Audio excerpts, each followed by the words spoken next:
अपने को भी ज्यादा दिलाएंगे आजकल, ये इन्होंने वादा किया है। थोड़े दिन मुझे सबर करनी पड़ेगी और कोई बात। अब ये क्या है साहब, आगे साहब माइक पे और खोलना दोनों हाथ। अब तुम्हारे को मैं नहीं कह रहा हूँ अभी खोलो, तो कवि की स्टाइल बताऊंगा। वो कविता तो कम पढ़ाएंगे, कम से निवेदन करता हूँ, एक बार मुझे तालियां बजाकर आदेश दीजिएगा। अब लोगों को चिट्ठी पत्र लिख के दें, तेरे को यहाँ कवि सम्मेलन में बुलाया तो कविता पढ़ने के लिए बुलाया, मतलब तू क्या जाना? शांति जिंदाबाद। और मैं सही कह रहा हूँ, आप तो वहाँ के नहीं है, ऐसे ऐसे कवि आते हैं वैसा जो अपना राजस्थान के अंदर आकर के। मैं यहाँ कविता पढ़ने नहीं आया, कोई राजस्थान में खड़े होकर क्या कविता पढ़ेगा, केवल राजस्थान की मिट्टी को प्रणाम करने के लिए आया। प्रणाम कर लिया तो निकल ले, मतलब वो प्रणाम भी नहीं करेगा, और बिना प्रणाम किए आपको कल कविता जब तो प्रणाम करना है, फोकट में कविताएं सुनोगे माथा क्यों खड़ा है? लेकिन साहब मैंने तो उनको कहा, मैंने कहा आइंदा जो है राजस्थान में मत आना। बोले क्यों नहीं आऊँ? मैंने कहा मैं राजस्थान की मिट्टी का एक कट्टा आपके घर पे भिजवा दूंगा, उठते ही सुबह शाम प्रणाम कर लेना। मानते ही नहीं है, अरे समझदारी नहीं फिर रहा वो कविता शुरू की साथ। और अगर आपने उनकी कविता में आशीर्वाद देना, अगर आपने उनकी कविता में बीच में तालियां कहीं ठोक दी तो आपको डांटेंगे। अच्छा, तालियां तो चौथी पंक्ति में बजाना, जब तेरे चौथी पंक्ति में तालियां चाहिए तो तुम 3 फोकट में गाय को सुना, डायरेक्ट चौथी सुना। जिंदाबाद। मतलब समझ में नहीं करने का सीधे सीधे लोगों को आनंद दो। देश और दुनिया की बात करनी, देश और दुनिया की बात करो। मैं कह रहा था आपको, मुझे एक आदमी ने पूछ लिया, मैंने आपको कहा कविता करने के लिए लंबी चौड़ी बात नहीं करनी पड़ती।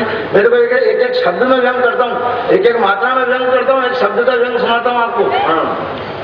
आदमी ने मेरे से पूछा, बोला तूफान साहब बताओ वर्तमान प्रधानमंत्री में और भूतपूर्व प्रधानमंत्री में क्या अंतर है? मैंने कहा कोई खास अंतर नहीं है, खाली एक अक्षर का अंतर है। बोले एक अक्षर का? मैंने कहा, बोले बताओ।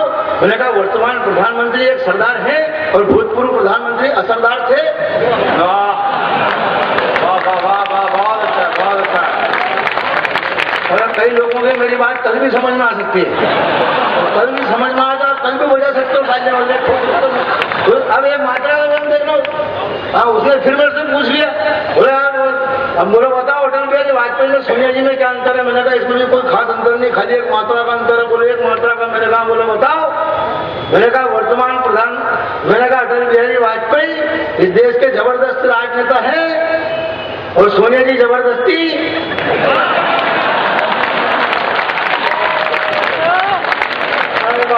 हो जाता है काम। ज्यादा लंबी थोड़ी बात करनी कर इससे में काम कर रहा है। अब पिछले वर्ष तो घटना ऐसी घट गई साहब, अब टेक्निक देखना। उसने मेरे को कहा, बोला साहब यार वो दुकानदार वैसा हुआ। मैंने कैसा हुआ? बोले वो प्रियंका जी का बच्चा हुआ। मैंने कहा ये तो बहुत अच्छा हुआ। बोला अच्छा कुछ नहीं, आप इस पर एक पंक्ति में टिप्पणी करो जिससे भाजपा वाले भी खुश हो जाए और कांग्रेस वाले भी खुश हो जाए। मैंने तुरंत एक पंक्ति में टिप्पणी की। मैंने कहा प्रियंका का बच्चा देश का भावी प्रधानमंत्री बनेगा, सरकार भाजपा की होगी।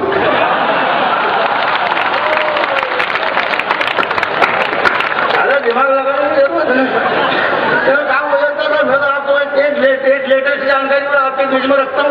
पिछले दिनों क्या किया, कुछ लोगों ने ऐसा बोल दिया कि साहब अब की बार अगर केंद्र में वापस यूपीए की सरकार बनी तो हम लोग राहुल गांधी को प्रधानमंत्री बनाना चाहेंगे। उन्होंने तो ये बात कही, कुछ सांसदों में वही था, ये केंद्र से है नहीं। अगर पानी पिलाना तो पीछे वालों को पिलाओ, इधर वालों को पिलाओ, इधर वालों को जो दूर दूर से अपने गांव में बाहर से आए उनके लिए चाय नहीं, पानी नहीं।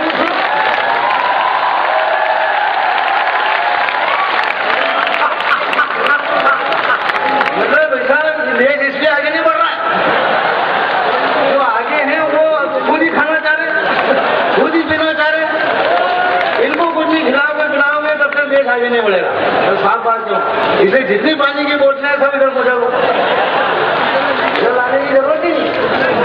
मतलब यार ये तो पानी नहीं पिएंगे तो कुछ और भी पी काम चला लेंगे।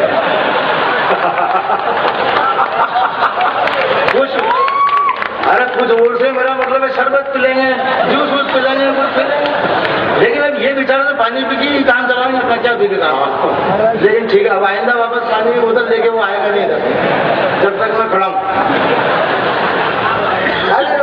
मेरा ध्यान चल जाता है कि मैं था का राहुल गांधी को मैं बता रहा था कि साहब कुछ लोगों ने मांग कर ली केवल अब के बाद यूपी की सरकार बनी तो हम राहुल जी को देश का प्रधानमंत्री बनाना चाहेंगे। उन्होंने जैसे ही ये मांग की मैंने तुरंत राष्ट्रपति जी को एक टेलीग्राम ठोका और मैंने उनसे कहा कि साहब आप जो है सरदार मनमोहन सिंह जी की सुरक्षा व्यवस्था मजबूत करो। बोले काय को करें? अरे मैंने कहा कुछ लोग राहुल जी को देश का प्रधानमंत्री बनाना चाह रहे हैं, तो बोले राहुल जी को प्रधानमंत्री बनाने से सरदार जी की सुरक्षा व्यवस्था क्या लेना देना? अरे मैंने कहा बहुत भारी लेना देना। बोले क्या लेना देना? मैंने कहा देखो साहब ऐसा है, जब तक सरदार जी की फाइल निपटेगी नहीं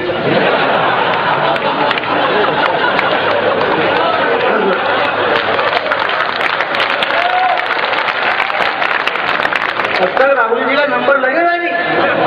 बोले क्यों नहीं लगेगा? अरे मैंने कहा आपको तो पता ही नहीं है। मैंने कहा सोनिया जी ने भी उस टाइम पे त्याग नहीं किया था, उनके नसीब में नहीं था। नसीब में होता तो प्रधानमंत्री बनती, नसीब में ही नहीं था। बोले क्यों नहीं था? तो मैंने वो कारण बताया। मैं देखो ऐसा है, कांग्रेस पार्टी का ये इतिहास रहा कि इसमें कांग्रेस का एक आदमी जो एक बार प्रधानमंत्री बन जाता है, अच्छा, वो जब तक मरता नहीं तब तक दूसरा बनता नहीं। बोले क्या बात कर रहे हो? तो मैंने उनको जानता ही नोट करी। मैंने कहा इतिहास उठा के देख लो साहब, पंडित जवाहरलाल नेहरू प्रधानमंत्री थे, वो मरे तो लाल बहादुर शास्त्री प्रधानमंत्री बने। लाल बहादुर शास्त्री मरे तो श्रीमती इंदिरा गांधी प्रधानमंत्री बनी। श्रीमती इंदिरा गांधी मरी तो राजीव गांधी प्रधानमंत्री बने।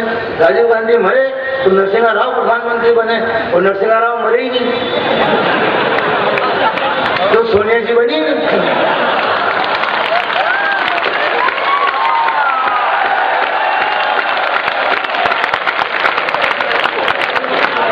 वो तो बाद में मरे, टाइम का मरता तो नंबर लग जाता। अब ये कह रहे साहब राहुल जी को बनाएंगे तो जब तक सरदार जी की फाइल निपटेगी तब तक नंबर लगेगा। ये बात मतलब समझ में नहीं आ नहीं रहा है। और अब मेरे साहब क्या है, मैं तो ये कह रहा हूँ अभी हमारे बीच में 6 बड़े बड़े कवि हैं और आदरणीय भी बैठी है। मैं आपके बीच में 2-4 घंटे बाद फिर आ जाऊंगा। आप मुझे इजाजत प्रदान करो और इजाजत देने के लिए तालियां वाले नहीं बजाने, वो फालतू आदमी है।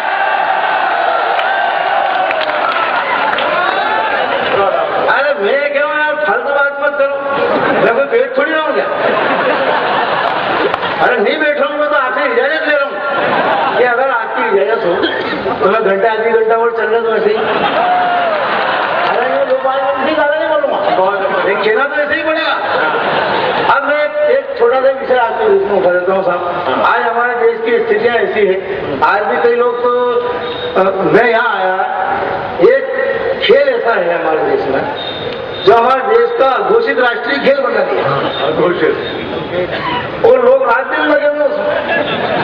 समझ में आई तो लग रहे हैं, नहीं समझ में आई तो लग रहे हैं। उस खेल का नाम तो आप समझ रहे होंगे, एक स्वर में बोल दो क्या है? क्रिकेट। अब ये खेल फालतू लोगों का खेल, ये खेल अंग्रेज हमारे देश में लाए। अंग्रेज इसलिए लाए क्योंकि अंग्रेज फालतू और अपन भी फालतू। लेकिन अंग्रेजों के फालतू में अपने फालतू में फर्क, उनके फालतू में अपने फालतू में ये फर्क है। अंग्रेज इसलिए फालतू है क्योंकि उनको कुछ करने की जरूरत नहीं है। अपन इसलिए फालतू है कि अपने पास करने के लिए कुछ है ही,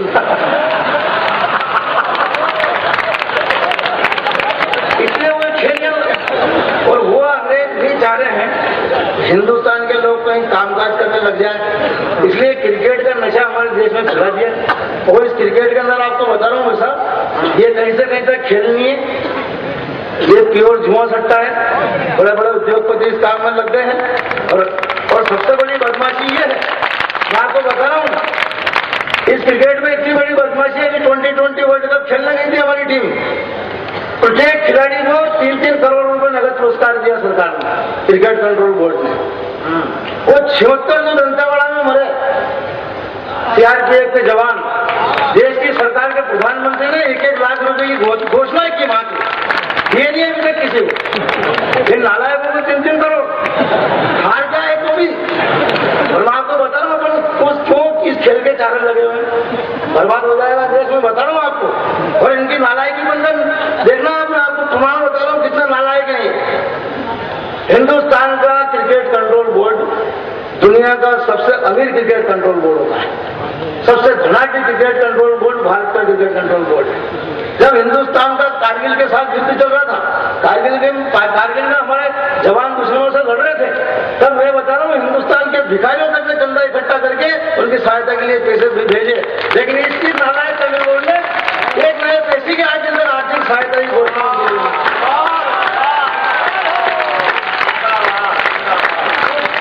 उस खेल के अंदर हम लगे हुए, रात दिन लगे हुए। अभी तो मैं क्रिकेट का खेल देख रहा था, 8-10 बच्चा है, मैंने उनको डांटा, मैंने कहा तुम फालतू टाइम का को बर्बाद करो। बोले साहब आप क्या समझते हो, इससे जनरल नॉलेज बढ़ता है। मैंने एक बच्चे से पूछा, मैंने कहा भारतीय क्रिकेट टीम के कप्तान का नाम बता। बच्चे ने 1 सेकंड भी देने लगे, बोला सर महेंद्र सिंह धोनी। मैंने कहा न्यूजीलैंड क्रिकेट टीम के कप्तान का नाम बता। बच्चे ने फिर 1 सेकंड भी देने लगे, बोला सर स्टीवन फ्लेमिंग। मैंने कहा ऑस्ट्रेलिया क्रिकेट टीम के कप्तान का नाम बता। बच्चे ने फिर 1 सेकंड भी देने लगे, बोला सर रिकी पॉन्टिंग। मैंने कहा तेरे बाप का नाम बता दो। वो 2 मिनट सोच के बोला सर रामलाल। जनरल नॉलेज बढ़ा है क्रिकेट में हमारे देश के बच्चे। उस क्रिकेट में वो रात दिन लगे, और वो खेल जिसके अंदर मैच फिक्सिंग होती है, पहले से तय रहता है कि कौन सी टीम जीतने वाली है, कौन सी हारने वाली है। और हमारे देश के बड़े बड़े खिलाड़ी इस खेल में